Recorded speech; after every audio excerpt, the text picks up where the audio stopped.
We're headed inside Ansel Adams' workroom with his son Michael, this time talking about Ansel's book, The Range of Light, along with the dramatic quality of his art, his work discipline, and his advice for you to advance your photography. And it's a very handsome title, very appropriate. And that was John Muir's name for the Sierra Nevada. Way is one of his earlier descriptions.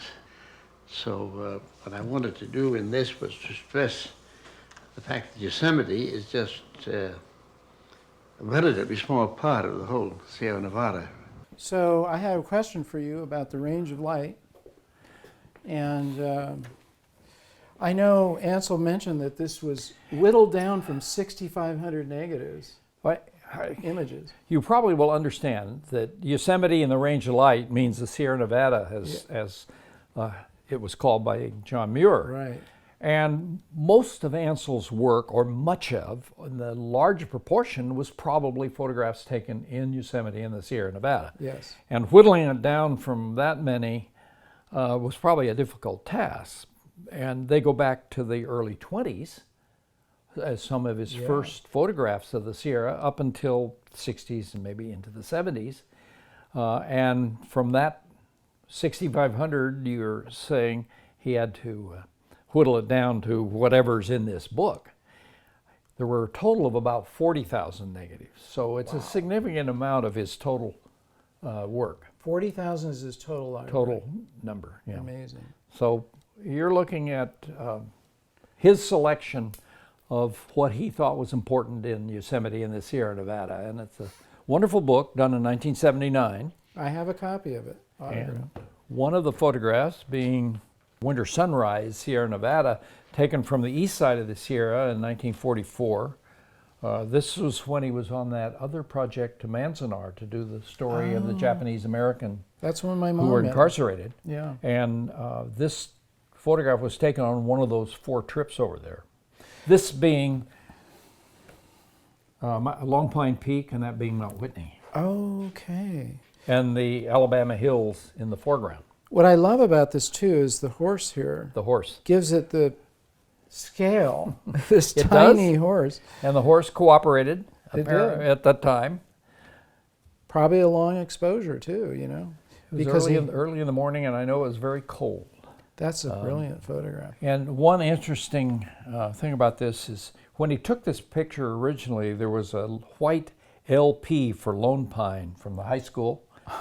And he either spotted it out for years, and I think he ultimately airbrushed it out. And somebody like John Sex can probably tell you what the story was. But every time they printed it, they would have to spot it out. And so It's not like anyway, that's manipulation, but it makes it pretty dramatic and an exciting picture.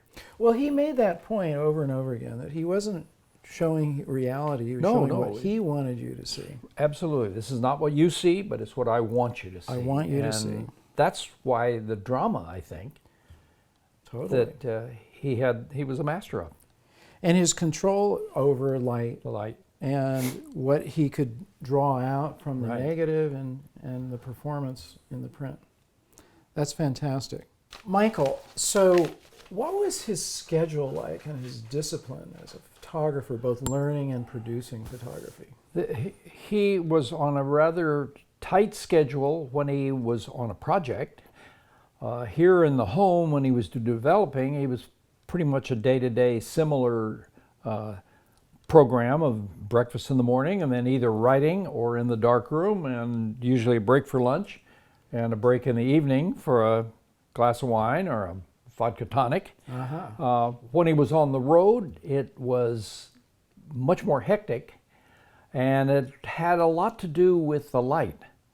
And he knew where he was and when the light would be best, and there was sometimes a very rushed several hours getting to where he wanted to be and maybe waiting a little bit, but he knew where the light and when the light was going to be best for most of where he was, where he was going. And so that dictated the schedule a little bit. Sure. Clouds and storms and that dictated it somewhat. Yeah. But if there was a light situation, that I think was dominant. most important thing For sure. for him to be involved with. And then again, on the road, early morning and late in the afternoon were the best times to photograph. Those are still the best so times. it's up early. Photographers have to learn to get up early, take a break in the middle of the day, Yeah. and go back out. You know, And those are the golden hours. That's right, and I think that Ansel demonstrated that. In terms of his learning, do you know anything about those early days when he's, transitioned from music to photography? Well, he had a photo finishing fellow friend in San Francisco that let him learn to develop Okay, very simple process. right. He read voraciously of books that he could find. I'm not sure there was a lot on the market then. He was pretty much self-taught in this. He didn't have any other photographer friends per se that took him under their wing, and helped him. He was self-taught in much of it, and he experimented, and he read the books, and the mechanics of the photo finishing were learned in San Francisco, very near where he lived. I see. Mr. Pittman, I think on Clement Street, very near his home. That's great. His vocabulary is enormous. And how far did he go in formal education? Ansel there was a diploma from the 8th grade. Okay. That was the end of his formal education. But there was a tremendous amount of self-taught, and also that he'd been taken out of school by his parents and tutored in Greek and Latin and math. His father taught him French.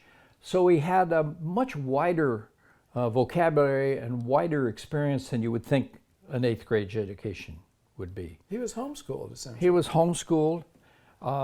They had fascinating friends in those early days, I'm sure, that helped with that. Yeah. But the formal side of it ended with the 8th grade. I see. Amazing. How about his photography at Big Sur and Carmel? Do you have examples of that? Yeah, we have some examples of that. He didn't move down here until 1960, 61. So other than taking a few photographs on Point Lobos, and I know in the past of Edward Weston and of Robinson Jeffers in the early days, they were more like portraits. And Yeah. I don't think he wanted to move in on Edward Weston's part of the world. They were good friends. He came and visited him many years, but he didn't do a lot of work down here prior to moving down here. And after he moved here, in the 60s, it was sort of going out on Point Lobos and taking a few pictures, but not extensive work here. That explains it. And you'll see a few images of down the coast. There's Yeah. the one of Point Sur that's well Yeah. known. There's a few ocean scenes from the coast, looking out. But I think part of it was he wasn't going to move on the area that Edward was so well known about. That's very kind of him. I always wondered about that, and Well, that explains it. The other side of that, Ansel was very supportive of Edward, and my mother published a book of Edward's photographs, My Camera on Point Lobos, in the 50s, early 50s. And Ansel was, a part of making that happen. Interesting. That explains it. If Ansel were here and I was asking him this question, what advice would you give to our viewers or students of photography? What do you think he would say? I would say that he would encourage them to experiment, to do things, to take photographs, get out there and see what the world is all about, and hopefully enjoy what they're doing, and along the way maybe pick up some pointers to make their work pretty special. But I would think that he would encourage them to photograph, to experiment and try things, because that's where the fun, I think, came for him. You're right. Michael, thanks again for inviting most us to your welcome. home. Absolutely wonderful. We look forward to another visit. So I want to thank you guys again for joining us at Ansel Adams' house, and thank you, Michael, for inviting us once again.